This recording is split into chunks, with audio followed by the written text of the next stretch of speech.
퇴직급여 계리평가 FAQ고요. 전반적으로는 우리가 이제 계리보고서를 매년 받아보실 텐데, 매년마다 이제 계리보고서를 받아보실 텐데, 사실 1년에 한 번 작업하는 과정이다 보니까 매년 이제 기억이 가물가물 하시게 되고, 또 보고서의 숫자가 워낙 많고 그 개념이 생소하다 보니까 보고서를 보는데 이해하는 게 좀 어려움이 많으실 거예요. 그래서 이번 시간 저랑 같이 저희 보고서 샘플 예시를 보면서 이 금액들이 의미하는 바가 뭐고 또 어떻게 이해하고 해석하면 되는지에 대해서 오늘 쭉 설명을 드릴 텐데요. 대부분의 내용은 저희 1교시 때 대표님이 말씀하셨던 내용이 주로 다 들어가 있습니다. 그래서 그 개념을 1교시 때 익히셨으니까 그 개념이 실제로 보고서에 어떻게 반영이 되어 있는가를 한번 중점적으로 포커스를 둬서 한번 진행해 보도록 하겠습니다. 일단 저희 보고서 목차는 이렇습니다. 1번 평가 개요에는 이제 보고서의 목적과 근거가 기술되어 있고요. 평가 결과 요약에는 이제 재무상태표와 포괄손익계산서, 이제 보고서의 핵심 숫자들이죠.가 나오고, 공시사항으로는 이제 자산과 채무의 변동 내역. 4번 민감도 분석에서는 이제 할인율이나 임금 상승률과 같이 이제 재무정보가 1% 정도 변동했을 때 우리 회사 채무가 어느 정도 바뀌는지에 대해서 나와 있습니다. 그리고 5번 주석사항으로는 이제 회사가 기말 그 감사보고서나 결산보고서 같은 주석사항에 기재되는 그 외적인 그 주된 내용들이 포함되어 있고요. 뭐 이런 식으로 목차가 구성이 되어 있고 하나씩 따라가면서 설명드리도록 하겠습니다. 일단 평가 개요 페이지에서는요, 보고서의 주요 목적이 나옵니다. 재무상태표나 포괄손익계산서 등의 우리 회사가 이제 공시하는 데 필요한 정보들을 제공하는 게 그 보고서의 주 목적입니다. 그리고 그 근거는 회사가 제시한 인사자료, 재직자 명부가 되겠죠. 재직자 명부에 기재된 회사 임직원들의 평균 임금 정보와 또 기산일 등의 정보가 담겨 있고요. 그리고 이제 전표 처리된 금액, 회계 장부상 전표 처리된 금액, 퇴직금 지급액, 뭐 또 퇴직금 불이백, 뭐 이런 것들을 받아다가 우리가 그 데이터를 근거로 평가를 하게 됩니다. 그래서 평가 방식은 앞선 1교시 때 설명을 드렸었죠. 예측 단위 적립 방식을 적용한다라고 볼 수 있고, 기준서에도 예측 단위 적립 방식을 적용해라라고 명시되어 있습니다. 평가 결과 요약 페이지에는 크게 재무상태표 순자산, 순확정급여 부채 현황이 나와 있고요. 두 번째로 포괄손익계산서에 대해서 나와 있습니다.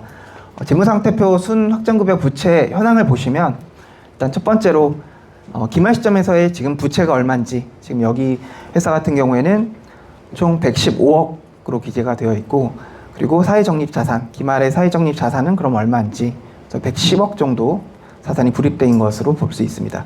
그리고 3번 국민연금 전환금. 이 국민연금 전환금은 개념이 조금 생소하실 수 있는데요. 지금은 없어진 제도인데, 예전에 과거에 조금 남아있는 제도인데, 그 직원들의 일부 퇴직금의 일부를 내가 국민연금으로 회사가 납입해주는 그런 제도가 있었어요. 지금은 없어졌지만 그래도 아직 잔존해 있기 때문에 회사 입장에서 보면 퇴직금의 일부를 이미 지급을 했기 때문에 채무의 차감 요소로 볼 수 있습니다. 그래서 자산과 똑같이, 사회적립 자산과 똑같이 채무의 차감 요소로서 반영이 되고요. 그렇게 해서 봤을 때 지금 이 회사 같은 경우에는 기말 시점에서의 순부채가 5억 정도 잡혀 있다고 볼 수가 있고, 그리고 이 순부채가 있다라는 거는 아직 직원들한테 지급해야 될 퇴직금 부담이 현재 적립해 놓은 자산보다 크다라는 의미가 될 수 있고, 반대로 순자산이 잡혔을 수도 있습니다. 그렇다는 얘기는 지금 자산이 내가 지금 적립해야 될 의무보다 더 크다라고 볼 수가 있겠습니다. 두 번째, 손익계산서를 보시면 이제 단기에 회사가 손익으로 인식해야 될 항목들이 쭉 나와 있는데요. 크게 보시면 이제 단기근무원가, 앞선 시간에서 설명드렸었죠. 임직원분들이 1년 근속함으로써 이제 채무가 늘어날 텐데, 그 늘어난 채무를 단기의 비용으로 반영이 되는 겁니다. 그리고 이자 비용, 이거는 이제 채무 자체가 현재 가치 할인을 적용을 했기 때문에 이것 마찬가지로 시간이 지나면서 이자가 붙는 개념입니다. 그래서 이자 비용이 잡히게 되고요. 이 두 가지는 사실 전년도에 이미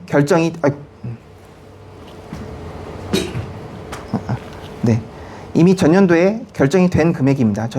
전년도 말에 우리가 확정급여 채무를 평가를 하면서 차년도 비용이 산출이 된다고 말씀드렸잖아요. 그 차년도 비용이 올해 단기 그 근무원가나 이자 비용으로 반영이 되는 겁니다. 그리고 밑에 보시면 사회적립 자산 기대 수익이라고 해서 4억 5,300만 원 이익으로 잡혀 있는데요. 이 부분 또한 전년도 평가를 할 때 이미 전기 할인율로 계산이 돼서 잡히게 됩니다. 근데 여기서 중요한 거는 사회적립자산 기대 수익에 대한 좀 개념인데요.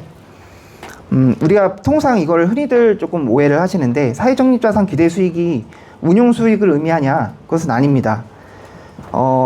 실제 운용 수익이 아니라 전기에 채무를 산출했을 때 사용한 할인율을 가지고 퇴직연금 자산에 적용을 시켜서 올해 인식해야 될 기대 수익을 산출하게 됩니다.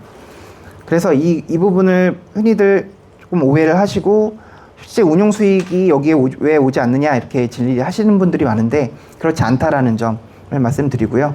그럼 왜 그러냐, 왜 그냥 운용 수익을 반영하면 될 것을 왜 할인율로 산출을 하냐, 이 부분은 조금 히스토리가 있는데요.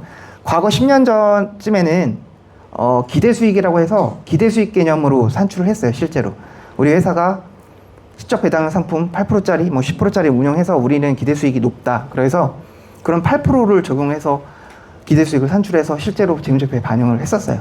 국제회계 기준에서.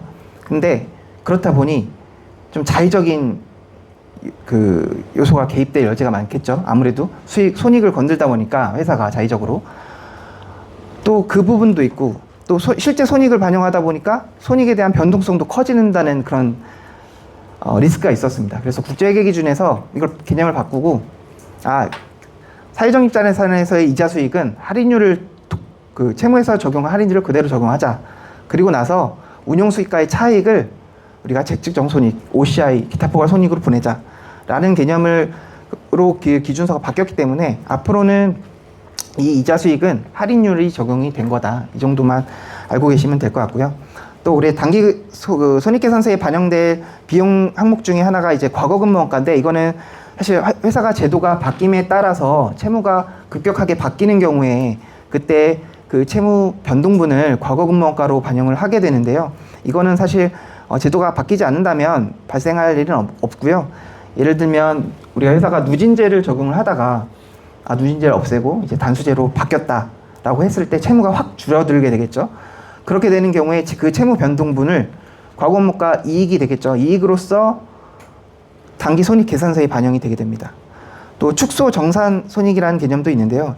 이거 같은 경우에는 이제 회사가 이제 구조조정을 해서 인원들이 많이 희망퇴직을 했다라고 했을 때 퇴직금을 정산을 하게 되는데, 그 정산에 따른 채무 변동분이 있을 거고, 그러한 효과를 단기의 손익으로 인식을 하라라고 해서 이 별도의 계정 과목이 존재를 합니다. 또 이러한 이벤트가 없다면 단기 손익계산서에 찍히는 금액은 0원이 될 거고요. 그래서 우리가 보고서를 봤을 때 이 금액이 뭐 0원이다 그렇다면 올해 뭐 특별한 이벤트가 없다라고 볼 수 있을 것 같습니다. 세 번째, 이제 공시사항 페이지로 넘어가면 여기서는 이제 채무나 자산의 변동 내역이 기재가 되어 있는데요. 지금 이 회사 같은 경우에는 기초 금액이 115억 채무로 잡혀 있습니다. 여기서 이제 출발을 해서 올해 이제 채무의 증감 항목이 이제 하나씩 살펴보시면 단기근무원가로 11억 채무가 증가하게 되고요. 또 이자 비용 5억, 그리고 여기서 마이너스 요소인 퇴직금 지급액 8억 6,900만 원 정도 차감이 되게 되고, 그리고 DC 전환이나 중간 정산을 하는 경우에도 퇴직금이 차감이 되기 때문에 이런 경우에도 지금 1억 7,700 정도 차감이 됩니다. 그렇게 해서 이제 1번부터 14번까지의 항목을 전부 다 더했을 때 나오는 값이 이제 기말 시점에서의 회사의 장부가액이 됩니다. 채무의 장부가액. 그 장부가액과 이제 16번 금액, 이거는 이제 공정가치 금액인데, 이 금액은 이 위의 금액들과 상관없이 별도로 독립적으로 계산되어진 금액입니다. 인사부에서 저희 쪽에 자료를 주겠죠. 이 제2자 명부. 그 시점에서 이 제2자 명부에 나오는 인사 정보를 가지고 그 시점에서 재직 인원과 평균 임금을 가지고 저희가 별도로 이제 예상되는 퇴직 부채를 계산하게 되는데, 그 나온 그 퇴직금의 공정 가치와 1번부터 14번까지 더했을 때 그 기말 장부가액과의 그 차이가 바로 이 15번 재측정 손익으로 정산이 되는 그런 개념입니다. 그래서 이 보고서를 보실 때 16번은 별도로 계산이 된다, 썩 고정이다. 앞선 시간에도 말씀드렸죠. 이 16번은 바뀌지 않는 금액이다. 1번부터 14번까지 금액은 쭉 플러스 마이너스해서 나온 금액은 이제 장부가액이 되는 거고, 그 나머지 차액을 이제 이걸로 조정을 하게 되는 겁니다. 이 회사 같은 경우에는 25년도에 재측정 손익이 이익으로 마이너스죠. 이익이 마이너스면 이제 이익인데 이익으로 5억 2천 정도 잡혀 있는데 그렇다는 의미는 1번부터 14번까지 금액 장부가액이 기말 공정가액보다 더 크다는 의미예요. 더 많이 잡았다. 채무가 우리 공정가치보다 더 많이 잡혀 있다. 그래서 5억 2천만큼 이익으로 환원하자. 채무를 줄여자. 그래서 16번 공정가치 금액을 맞추는 겁니다.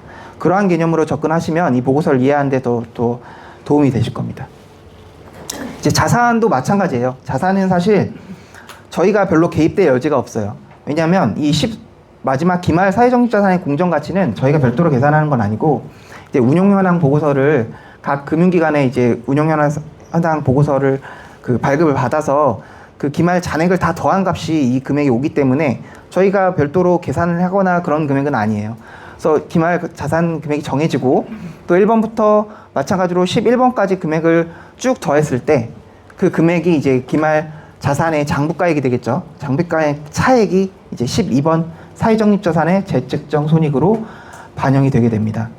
이 사회적립자산 재측정 손익은 그냥 단순하게 이해하시면 운용수익과 실제로 그 25년도 한 해에 발생된 운용수익과 우리가 2번 기대수익, 아까 정기 할인율로 계산된다고 말씀드렸죠.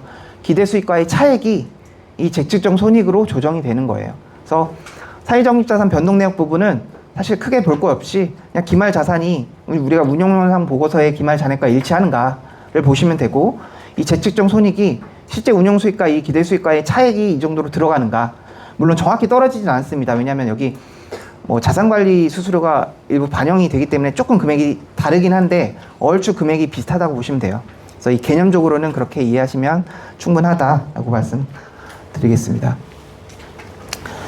네 번째로 이제 재측정 요소 분석 페이지인데요. 사실 이 부분이 담당자분들께서도 가장 많이 질의를 하시고 또 회계 감사인분들도 제일 많이 질의를 하시는 부분이에요.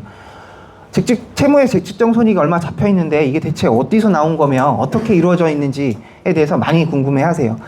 그것에 대해서 이렇게 효과별로 구분해 놓은 페이지입니다.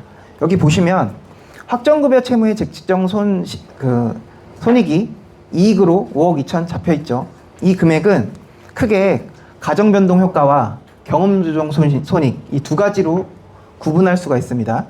앞선 시간에 가정변동 효과에는 뭐 이런 게 뭐 재무적 가정과 인구 통계적 가정변동이 있고 경험조정 손익은 실제로 정기와 실제가 다름에 의해서 발생되는 손익이다라고 말씀을 드렸었는데 여기 페이지를 한번 같이 보실까요? 여기 보시면 전체 재측정 손익 5억 2천 이익 중에 가정변동에 의한 효과가 1억 2,400 이익으로 잡혀 있습니다. 그 가정변동에 의한 효과는 이 네 가지 항목 중에서 지금 할인율에 의한 손익으로 잡혀 있어요. 인구 통계적 가정 변동은 사망률, 퇴직률이 있는데 0으로 기재가 되어 있죠. 이렇다는 뜻은 가정이 변동이 없었다는 뜻이에요. 사망률과 퇴직률에 있어서는 우리가 인구 통계적 가정이 전기와 단기가 변동이 없었다는 뜻이에요. 그 반면에 24년도에는 금액이 잡혀 있죠. 이렇다는 뜻은 전전기 대비해서 전기 평가할 때는 가정이 바뀌었다는 뜻입니다. 그래서 우리가 보고서를 봤을 때 금액이 0으로 기재되어 있다. 그러면 가정이 안 바뀌었구나 라는 뜻입니다. 그래서 감사인들이 이걸 볼 때 금액이 잡혀 있는데 가정이 바뀐 게 없다라고 보고서에 돼 있으면 이제 지적을 합니다. 가정이 전기 대비 안 바뀌어 있는데 왜 금액이 잡혀 있어? 라고 이제 질의를 하시는데 뭐 오류일 수도 있고요. 아니면 감사인이 잘못 알고 있을 수도 있고요. 일단 이런 걸 보고도 우리가 가정이 바뀌었구나 안 바뀌었구나를 간접적으로 판단을 할 수가 있습니다. 이제 재무적 가정 변동 같은 경우에도 지금 임금 상승률에 의한 효과는 0으로 기재가 되어 있죠. 그러니까 전기에 만약에 5% 임금 인상률을 적용을 했다라고 한다면 올해에도 똑같이 5% 적용한 겁니다. 그러니까 임금 상승률에 있어서 장래 임금 인상률을 추정을 하는 데 있어서 가정의 변동이 없었다라는 뜻이에요. 반면에 할인율은 지금 1억 2,400 정도 기재가 돼 있죠.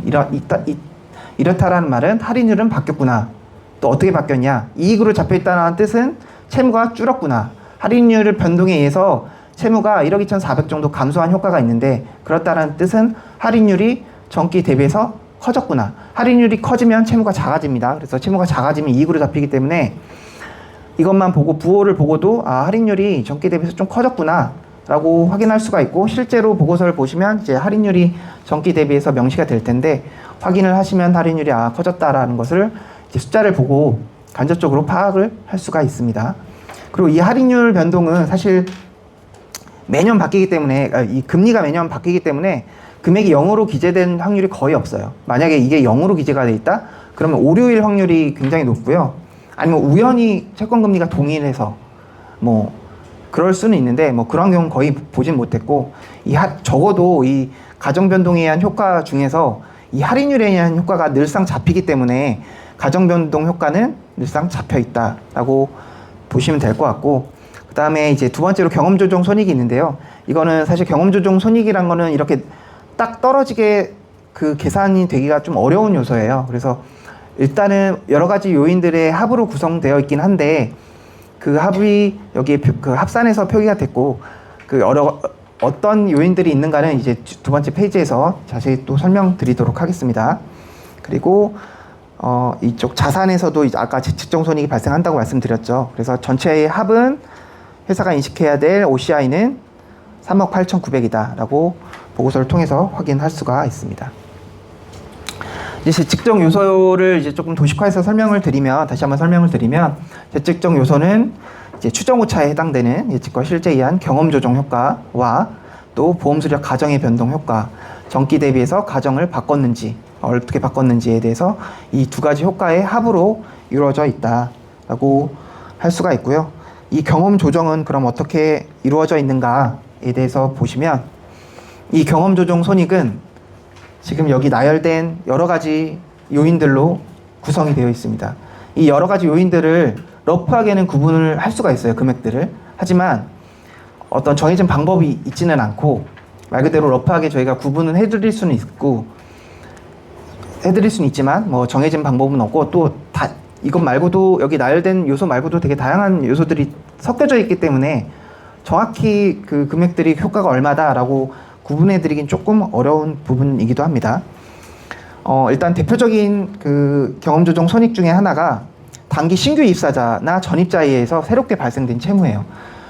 신규 입사자는 정기 평가할 때 없었던 분들이 올해 새롭게 등장한 분들이잖아요. 그래서 채무가 새롭게 발생합니다. 근데 이 신규 입사자에 의해서 새롭게 발생된 채무를 이걸 단기 손익으로 볼 거냐, 그리고 뭐 아니면 뭐 이렇게 기타 포괄 손익으로 볼 거냐는 기준서에 정해져 있지가 않아요. 기준서에 이걸 얘네들 어떻게 하라라는 말이 없어요. 그래서 통상적으로는 이런 경험 조정 손익에 다 녹아져 들어가 있습니다. 이 부분은 뒤에서 다시 한번 설명을 드릴 내용인데요. 일단 넘어가고요. 그리고 두 번째가 이제 정기 예상한 임금 상승률 대비 기말에 발생된 실제 임금 상승률에 의한 차이 효과라고 되어 있는데, 전기에 우리가 가정을 5% 정도 임금이 인상할 것이다 라고 가정을 했는데, 실제로 까봤더니 올해 뭐 성과가 좋아서 8% 혹은 10% 뭐 이렇게 임금이 더 많이 증가가 했어요. 그러면 채무가 그만큼 더 많이 증가를 했겠죠. 그래서 예상 비용 대비해서 더 많이 비용을 잡아 써야 되는 거예요. 그래서 그러한 효과, 그렇게 해서 늘어난 효과를 여기 경험 조정 손익실로 잡습니다. 그래서 임금 인상률 대비해서 실제의 차이를 여기 차이한 효과가 여기에 안에 들어가고요. 퇴직률도 마찬가지입니다. 퇴직률도 실제로는 뭐 한 전체 임직원 대비 20% 정도 퇴직할 것으로 봤는데, 실제로는 그에 별로 퇴직을 안 했을 수도 있고요. 더 많이 퇴직을 했을 수도 있겠죠. 그렇게 된다면 우리가 그 차년도에 그 비용을 예상한다고 했잖아요. 그 비용이 과소하게 추정이 됐거나 너무 과도하게 추정이 된 셈입니다. 그거를 이 경험조정 손익이라는 계정 과목에서 조정을 하는 거예요. 다시 한번. 그러한 부분도 있고, 또 오류 효과도 있습니다. 이제 저희한테 명부를 주시는데 간혹 이제 누락되는 분들이 있어요. 전기에 원래 있었어야 됐는데 누락해서 주셨다가 올해 명부에는 그분들이 갑자기 이제 등장을 하게 되는 거죠. 그렇게 되면 채무가 갑자기 몇 억 늘어납니다. 그분들 채무가 한꺼번에 잡히니까. 근데 그분들은 전기에 평가를 안 했으니까 뭐 가정에 의한 변동도 없을 거고, 그냥 신규 입사자처럼 마치 새롭게 딱 등장한 채무예요. 그런 것들은 오류 효과로 다 이 경험조정 손익으로 들어갑니다. 그래서 저희가 이제 보고서를 작성하고 이 경험조정 손익을 봐요. 그리고 이 손익이 튀게 되는 경우가 있거든요. 값이 너무 전기 대비해서 크다. 그러면 이거 오류가 있을 것 같다라고 의심을 합니다. 그래서 명부를 다시 까봐요. 그래서 이런 오류들을 찾습니다. 그래서 인사부에 인사 담당자한테 몇 명이 누락이 된 것 같다, 아니면 뭐 기산일이 전기 대비 달라진 것 같다, 이렇게 해서 저희가 오류를 수정을 하고 있습니다. 그 다음 공시사항 페이지로는 이제 차년도 예상 퇴직급여 비용 페이지가 있는데요. 저희가 이제 기말에 채무를 추정하는 데 있어서 차년도 비용도 추정을 한다고 말씀드렸잖아요. 이 비용은 평가 시점에서 예상하는 차기 1년치 비용이 기재가 되어 있고요. 그 다음에 갔을 때 인식하는 회계 비용이고, 이거는 특별한 이벤트가 없다면 전액 다 인식을 하는 겁니다. 기간 인식. 기간 안분해서 인식을 하면 되고, 만약에 이 비용이 바뀌게 되는 경우는 어떤 경우냐면, 이렇게 한 3월쯤 4월쯤 가서 회사가 구조조정이 있어요. 아니면 인수합병이 있어요. 그렇게 특별한 이벤트, 비용이 많이 바뀌게 되는 이런 이벤트가 있다면 다시 한번 재평가를 해야 됩니다. 그래서 그 차기에 반영될 비용을 재정산을 해서 다시 계산을 해야 돼요.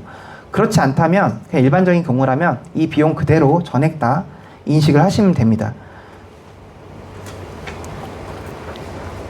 그리고 네 번째는 이제 민감도 분석 페이지입니다.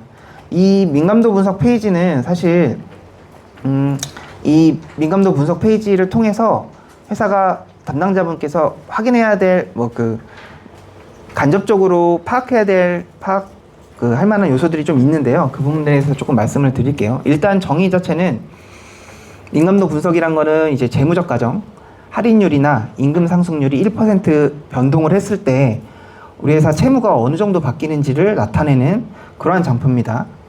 여기 보시면 이 회사 같은 경우에는 할인율이 1%나 1% 바뀌었을 때 채무가 지금 한 4.9% 정도, 혹은 단기금융가도 마찬가지로 한 5% 정도 변동이 되죠.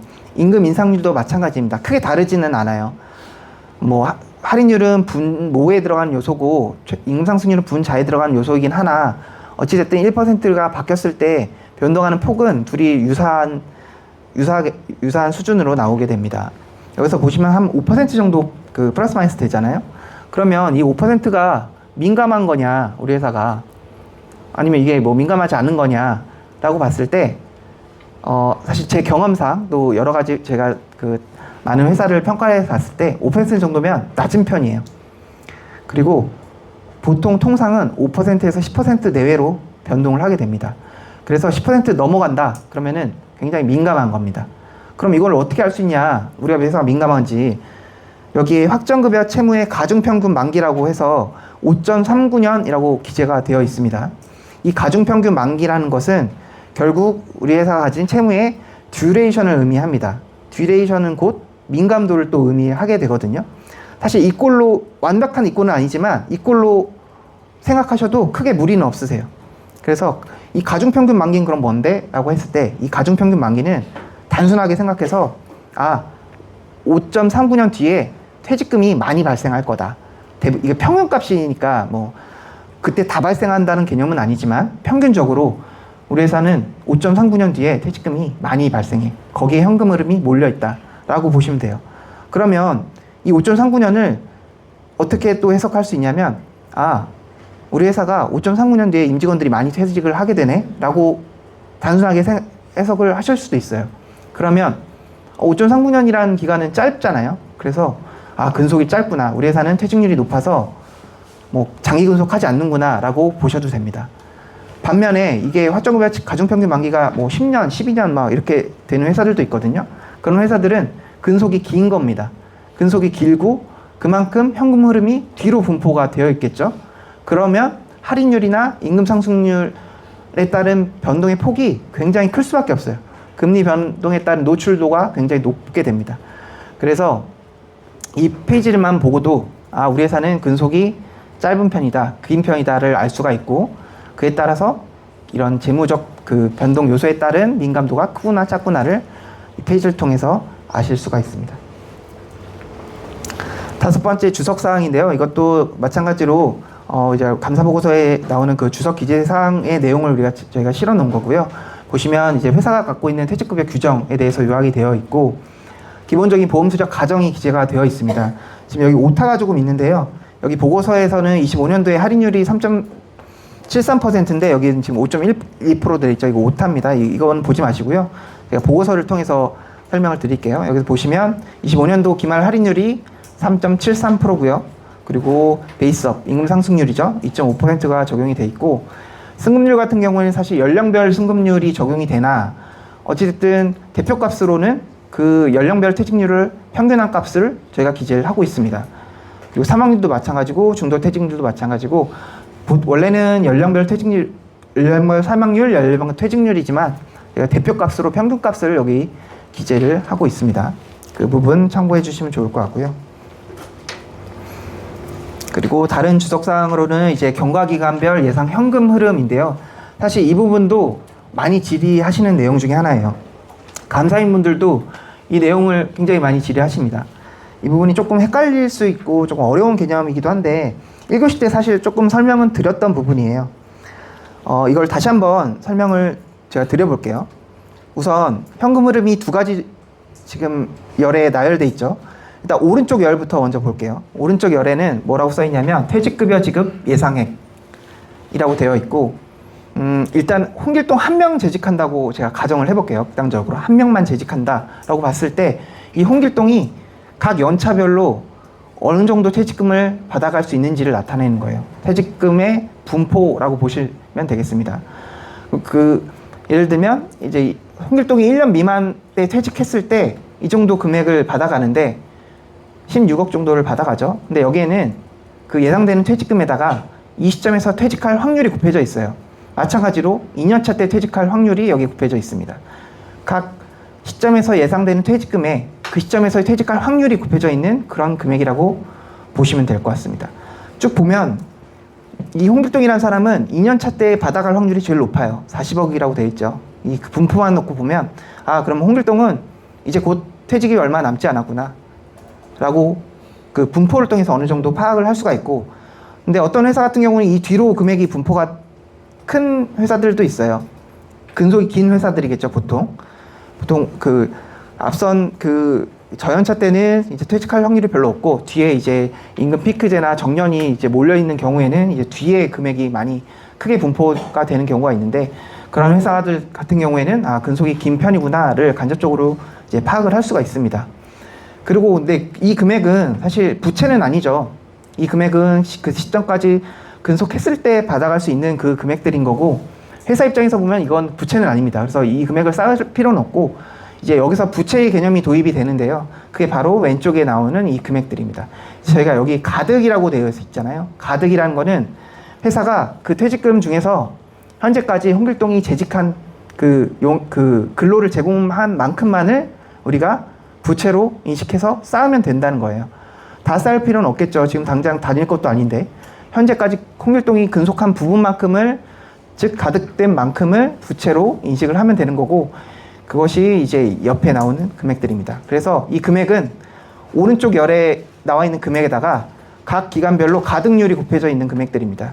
그래서 보시면 1년차 때는 가득률이 높아요. 그래서 금액이 유사하죠. 근데 이제 2년차, 3년차 갈수록 가득률이 떨어집니다. 그래서 금액들이 확 줄어드는 것을 보실 수 있습니다. 근데 간혹 이 지금 여기 확정급여 채무라고 돼 있어서 오해를 하시고 이 금액을 다 더해보세요. 다 더해본 다음에 이거 어떤 감사인이 다 더해보셨더라고요. 이거를 다 더해보더니 확정급여 채무랑 안 맞아. 이거 어떻게 된 거야? 너무 커. 이 금액이 너무 큰 거예요. 아니 이거 왜? 그리고 물론 전화한 데까지 고민이 많았겠죠. 보고서를 다 뒤져봤겠죠. 이 금액이 나오는 페이지가 어딘가? 근데 안 나오죠. 이 금액은 이제 명목 금액이기 때문에 할인이 반영 안 된 금액들이에요. 그래서 이 금액을 다 더한다고 한들 보고서에 재무제표에 반영되는 금액들이 아니에요. 근데 이제 그래서 오해들 많이 하는데 이 금액은 할인되기 전 금액이기 때문에 또 엄청 큰 금액입니다. 그래서 실제로 확정급여 채무는 여기서도 각 기간별로 할인이 다 들어가요. 그렇게 해서 합쳤을 때의 금액이 확정급여 채무로 우리가 재무제표에 반영이 되는 금액입니다. 그래서 여기는 우리가 뭐 이 페이지를 통해서 알 수 있는 거는 이 현금흐름 분포 정도를 파악을 하시면 되는 거고, 이 금액을 다 더해 보실 필요는 없다 라고 말씀을 드리고요. 그리고 이거를 통해서 우리도 또 간접적으로 우리 회사의 퇴직금이 분포가 어떻게 되고 있는가에 대해서 간접적으로 아실 수 있을 겁니다. 그 다음으로는 이제 저희가 계리 평가를 하면서 이슈가 되는 부분들인데요. 간단하게 이슈 사항들에 대해서 조금 말씀을 드려보도록 하겠습니다. 먼저 이제 아까 앞서서 설명을 드렸었는데요. 이제 신규 입사자 문제예요. 기준서에 신규 입사자에 대해서 어떻게 처리하라는 말이 없어요. 그래서 관행적으로는 어떻게 하고 있냐. 신규 입사자는 채무가 작기 때문에 사실 금액이 미미해서 다 재측정 손익으로 분류를 하고 있습니다.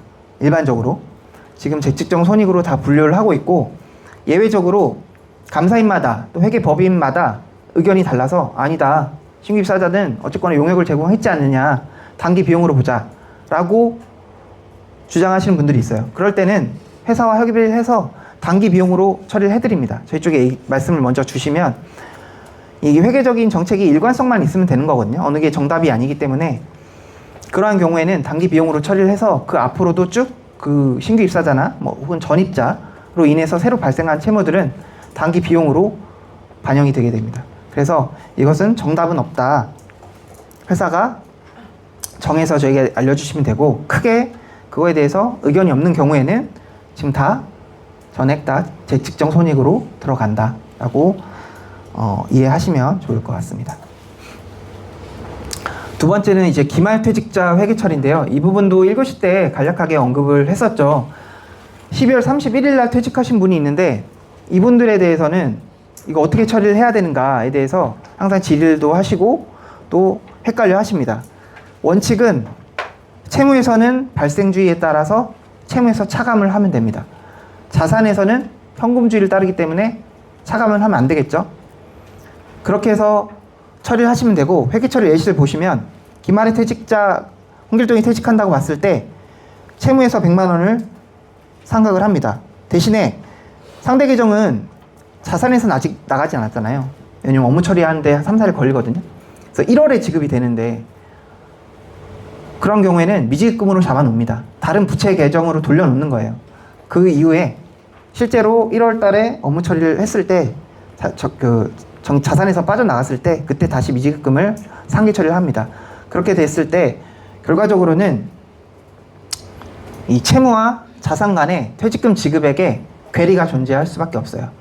여기 보고서 페이지를 보시면 확정급여 채무 퇴직금 지급액은 이제 상각 처리된 금액이겠죠. 전표상 발생주의에 따라서 5억 8,100만 원 지급됐다고 나오는데 자산에서는 5억 7,300이에요. 한 1,000만 원가량은 지급이 안 된 거죠. 이 차이는 결국 기말 미지급액으로 잡아놓은 거, 그로 인한 차이로 이렇게 차이가 발생할 수 있다라는 점이고, 간혹 이거를 우리는 그렇게 하기 싫고 그냥 1월 달에 지급될 때 내가 채무를 그때 상각할래 라고 해서 그렇게 처리하는 데들도 있어요. 그게 뭐 정해진 건 아니니까.